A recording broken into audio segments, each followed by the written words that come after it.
আমাদের কিছু মুসলিম ভাইরা আর কিছু মুসলিম বক্তারা বলে থাকে যে সব জায়গায় সব কথা বলতে হবে না, মানে চিরকাল বলতে হবে না। চিরকাল বলতে হবে না কথা নাই, বলতে হবে, কিন্তু সবটার সময়কাল আছে। একসাথে সবগুলি কথা বলতে হবে না, একসাথে সবগুলি কথা বলতে হবে না।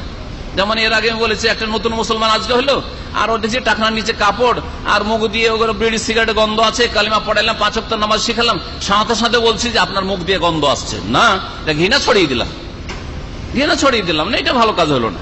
প্রথম দিন একটা নিউ মুসলিমকে, একটা লোক এক ওয়াক্ত নামাজও পড়ে না, তাওহীদও বুঝে না, শিরকও বুঝে না, ও কবর মাজার যে শিরক তাও বুঝে না, আর ওর টাকনার নিচে কাপড় থেকে প্রথম বললাম যে আপনার কাপড় হারাম। এইটা ইসলামের প্রচার হইল না, ইসলামের দাওয়াত দেওয়া হইল না। হ্যাঁ, আপনি গাছের ওই শাখা প্রশাখা থেকে শুরু করবেন, পাতা থেকে শুরু করবেন না, আপনি শিকড় থেকে শুরু করবেন? শিকড় থেকে আপনাকে শুরু করতে হবে, কাণ্ড থেকে শুরু করতে হবে। সুতরাং এই বিষয়গুলি হচ্ছে হিকমত। এই জন্য দেশে গিয়ে আপনার প্রথম রাফায়দান নিয়ে কারোর সাথে ঝামেলা শুরু করে দিবেন, রাফায়দানি কেউ করতে দিচ্ছে না আর আপনি করবেন না, এটা আপনার বাড়াবাড়ি। যেমন ওদের বাড়াবাড়ি আপনাকে করতে দেবেন না, তেমন আপনি যে কোনো মতে আমি রাফায়দানি করবো সুন্নাত, তখন এইটাও ভুল কথা আপনার। আর এইরকমই আমিন আপনাকে জোরে বলতে দেবেন, গায়ের জ্বালা তাদের আমিন জোরে বললে, তো আপনি এখন আমিন জোরে বলবেন, অথচ আপনি একা, একজন দুজন, ওরা হচ্ছে 50 জন 100 জন, না, এটা কাজ আপনার হেকমতের কাজ না। হেকমতের কাজ হচ্ছে যে ওদের মধ্যে বড় বড় শিরক আছে, বিদাত আছে, নওয়াইতর বিদাত আছে, মিলাদের বিদাত আছে, শবে বরাতের বিদাত আছে, ওই মাজারে চাদর চড়ার বিদাত বরং শিরক আছে, তাবিজের শিরক আছে। এগুলি কি দূর করেন? নামাজ ছাড়ে তারপরে নিজেকে পাকা মুসলমান মনে করে, অথচ নামাজ পড়লে মুসলিম থাকে না। তো নামাজের গুরুত্বটা তাদেরকে বুঝান, নামাজটা পড়ুক, যে কোনো রকম পড়া শুরু করুক, তারপরে নামাজের কারেকশন করবেন। এগুলি হচ্ছে হেকমত। নবী করিম সাল্লাল্লাহু আলাইহি সাল্লাম আকাঙ্ক্ষা করেছিলেন যে কাবা ঘরকে ভাঙার আমার ইচ্ছা হচ্ছিল, কিন্তু এই কুরাইশরা সব নতুন নতুন মুসলমান, কালকে বলবে যে মোহাম্মদ সব শেষ করে দিল, কাবা ঘরটাকেও শেষ করে দিল, দিয়ে মুরতাদ হয়ে যেতে পারে, সেই জন্য করলাম না। আব্দুল্লাহ বিন জুবাইর রাদিয়াল্লাহু তাআলা আনহু যখন খলিফা হলেন মক্কাতুল মুকাররমায়, তখন তিনি বললেন যে না, আমি এই কাজ করতে পারবো, এখন তো আলহামদুলিল্লাহ মুসলিম, পুরাতন মুসলিম, আর নিউ মুসলিম নাই, আর এই ফিতনার আশঙ্কা নেই যে কেউ মুরতাদ হবে, ইসলাম শক্তিশালী। তখন ইব্রাহিম আলাইহিস সালামের বুনিয়াদের উপর কাবা ঘরকে তৈরি করেছেন আব্দুল্লাহ বিন জুবাইর রাদিয়াল্লাহু তাআলা আনহু, এবং তিনি বারহাক খলিফা ছিলেন। কিন্তু হাজ্জাজ বিন ইউসুফ জালেম যখন মক্কায় গিয়ে আব্দুল্লাহ বিন জুবাইরের পতন ঘটাবার জন্য হামলা করলো আর আব্দুল্লাহ বিন জুবাইরকে শহীদ করলো, তার বিশাল লম্বা ঘটনা রয়েছে। বানু উমাইয়ার যুগে সে কুফার গভর্নর ছিল, আর বড় জালেম গভর্নর ছিল। এই হাজ্জাজ বিন ইউসুফ জালেম লাখ লাখ মানুষকে খুন করেছে, লাখ লাখ মানুষকে খুন করেছে। তারপরেও তার বিরুদ্ধে বিদ্রোহ করে সাহাবায়ে কেরামরা বেরোয়নি, কারণ বেরিয়ে যে লাভ করা যাবে না, লস হবে। আর যারা বেরিয়েছে লস হয়েছে, বেরিয়ে গেল লস হয়েছে। যদি দেখেন জালেম চরম শক্তিশালী, তার বিরুদ্ধে বেরিয়ে যাওয়া হচ্ছে হাতির সামনে বিড়ালের বেরিয়ে যাওয়া। তো হাতির সামনে বিড়াল বেরিয়ে যাওয়া এটা বাহাদুরি নয়, বরং হাতির সামনে হাতি হওয়ার চেষ্টা করেন। হ্যাঁ, কমপক্ষে হাতি না হয়তো বলে উঠ হওয়ার চেষ্টা করেন, বাঘ হওয়ার চেষ্টা করেন, তারপরে আপনি তখন মোকাবিলা আসেন। এখানেও হেকমতের প্রয়োজন, যে হেকমত গুলি আমাদের দেশে নেই, আর যার ফলে ইসলামের কল্যাণ করতে গিয়ে অকল্যাণই করে, ইসলামের কল্যাণ করতে গিয়ে অকল্যাণই করে থাকে, বরং তারা অনেক নাজায়েজ কাজে লিপ্ত হয়, ভাঙচুর করে, হ্যাঁ, অগ্নিসংযোগ করে, জনসাধারণের গাড়ি বাড়ি পুড়িয়ে দেয়, কত কি করে।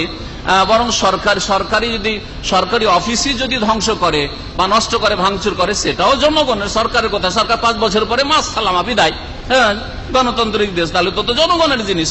এইসব বিষয়গুলি আমার দেশের লোকেরা বুঝে না, মোটা খায় মোটা বুঝে, মনে করে যে মারপিট করতে পারলেই কাজ হয়ে গেল, আর ভাঙচুর করতে পারলেই কাজ হয়ে গেল, আর রাস্তার গাড়ির চাকা বন্ধ করতে পারলেই মনে হয় ইসলামের বড় খেদমত হয়ে গেল। এগুলো ফালতু কথা, এগুলো পশ্চিমারা শিখিয়েছে, এগুলি ইহুদি নাসারারা শিখিয়েছে, ইসলাম শিখায়নি।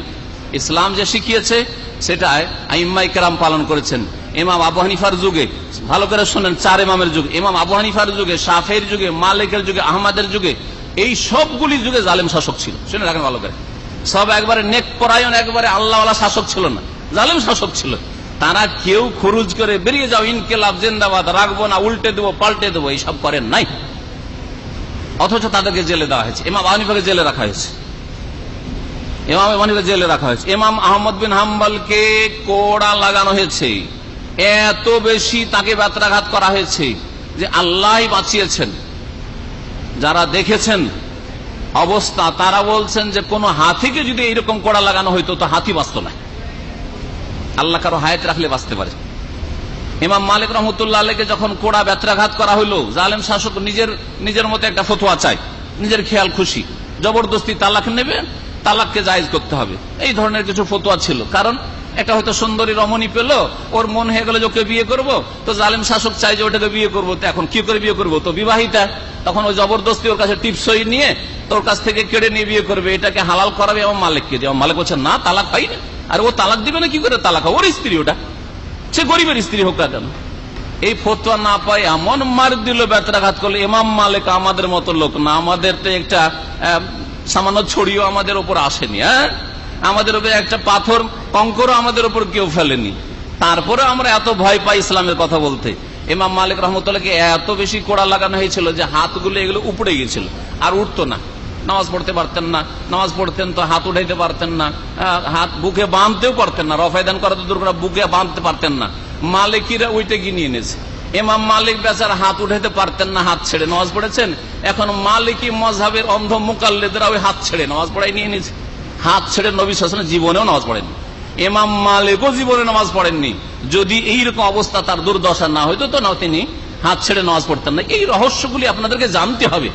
মযহাব আল্লাহ পয়দা করেননি, আর মযহাব রাসূলুল্লাহ পয়দা করেননি, মযহাব চার ইমামও পয়দা করেননি, এগুলো আমরা নিজেরা পয়দা করেছি। আমাদেরকে এই চার মযহাবের সমন্বয় করে কোরআন হাদিস মানতে হয়। চার মযহাবের সমন্বয় করে যেটা কোরআন হাদিসের কাছাকাছি হবে সেটা মানতে হবে। সেটা ইমাম আবু হানিফা রাহমাতুল্লাহ আলাইহির কথা হইতে পারে, আর সেটা ইমাম শাফিরও কথা হইতে পারে, কোন কোন ক্ষেত্রে এটা ইমাম মালিকেরও হইতে পারে, আবার ইমাম আহমদ বিন হাম্বলের কথা হইতে পারে।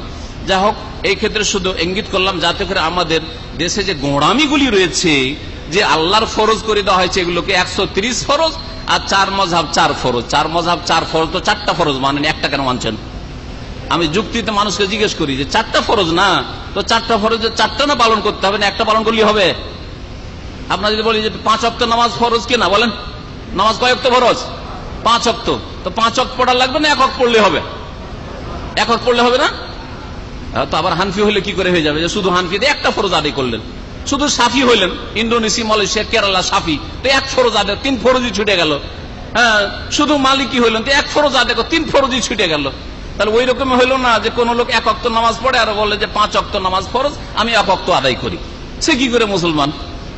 4 ওয়াক্ত ছাড়লো। ওই রকমই হলো মযহাবধারী লোকদের অবস্থা। সুতরাং মযহাবের বিষয়টাকে আপনারা পড়ার চেষ্টা করুন, বুঝার চেষ্টা করুন যে এই মযহাবগুলি হচ্ছে আমাদের মতামত। যেমন এখানে 2 জন আলেম আছেন, আর 2 জন আলেম নিয়ে আসলে 4 জন। 4 জনের সামনে একটা মাসলা আসলে, আমি বললাম যে এটা জায়েজ, উনি বলছেন না জায়েজ না এটা, আরেকজন বললেন এটা মাকরুহ, 3টা মত হয়ে গেল। এখন 3টাই ঠিক না একটা ঠিক? 3টা ঠিক না একটা ঠিক? একটা ঠিক হয়, আমার কথা ঠিক না আমারটা ভুল, ওনার কথা ঠিক, একটা ঠিক। ঠিক ওই রকমই তারা বড় বড় আলেম ছিলেন, এর বেশি কিছু ছিলেন না। না তাদের কাছে ওহী এসছে, হ্যাঁ, না তাদের কাছে ইলহাম এসছে, না তাদের কাছে আল্লাহর পক্ষ থেকে কোনো ফেরেশতা একদিন এসছে, কখনো আসেনি। তারা ওই রকম বড় বড় আলেম ছিলেন, যেমন এই যুগের বড় বড় আলেম ইবনে বাজ রহমতুল্লাহ আলাই, নাসিরুদ্দিন আলবানী রহমতুল্লাহ আলাই, এইরকম সৌদি আরবের বড় বড় আলেমারা যারা ইন্তেকাল করলেন 20 শতাব্দীতে, বড় বড় আলেমরা ইন্তেকাল করলেন, আরো আছেন অনেকে। বলছিলাম যে নবী করিম সাল্লাল্লাহু আলাইহি ওয়াসাল্লাম কাবা